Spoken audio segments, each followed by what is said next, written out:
My wife texted, "Don't show up on Father's Day. The kid's real father will be here." My mother-in-law added, "Thank God, this man was never family. The biological father is." I replied, "Thanks for making it clear. I'll cancel everything today." 1 hour later, 31 missed calls. My wife texted, "Don't show up on Father's Day. The kid's real father will be here." My mother-in-law added, "Thank God, this man was never family. The biological father is." I replied, "Thanks for making it clear. I'll cancel everything today." 1 hour later, 31 missed calls. The notification popped up on my phone while I was standing in line at the coffee shop, holding a custom Father's Day cake I had ordered 2 weeks ago. It was a text from my wife, Michelle. "Don't show up on Father's Day. The kid's real father will be here." Before my brain could even process the words, a second message chimed in the family group chat. It was from my mother-in-law, Patricia. "Thank God, this man was never family. The biological father is. Do not embarrass yourself by coming home." I stood there in the middle of a crowded store, the morning chatter buzzing around me, feeling the temperature in my chest drop to absolute zero. 6 years. I had raised our 4-year-old twins from the second they took their first breath. I was the one who woke up for 3 a.m. feedings. I was the one who held their hands through the emergency room visits, paid their private preschool tuition, and worked 80-hour weeks as a management consultant so Michelle could pursue her entertainment career without worrying about a single bill. I didn't yell. I didn't smash my phone against the coffee shop floor. I didn't even ask who he was. When people show you their cruelty with that level of casual entitlement, asking questions is just giving them another weapon to hit you with. I took a slow, steady breath, looked at the screen, and typed back 6 words. "Thanks for making it clear. I'll cancel everything today."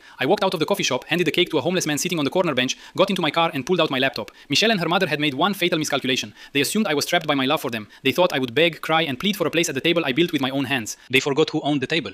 The house we lived in was purchased by me 3 years before I ever met Michelle. It was held under an LLC tied strictly to my premarital trust. The luxury sedan Michelle drove was leased entirely in my company's name. The uptown apartment Patricia lived in was subsidized under my personal credit line. I paid 70% of her rent every month out of the kindness of my heart because she claimed she had nowhere else to go.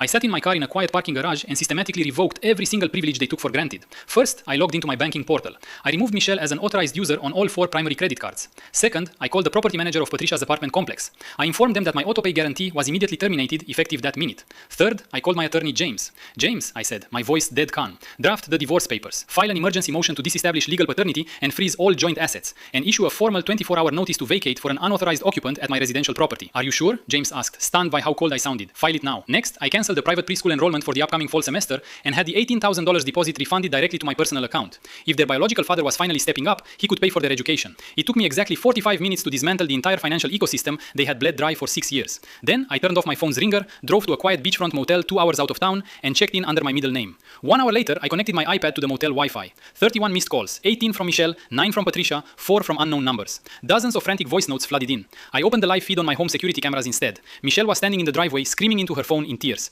Parked behind her was an old beat-up sedan belonging to Derek, her deadbeat ex from university, whom she had secretly reconnected with. Derek was pacing around the front yard, looking utterly bewildered as 2 security officers from our residential community approached to inform them that Michelle's vehicle access pass had been deactivated and trespassing warnings were being issued. Inside the house, Patricia was having a complete meltdown on the porch, holding a letter from her landlord demanding an immediate $3,400 deposit or face eviction proceedings by Monday morning. They thought Derek was stepping in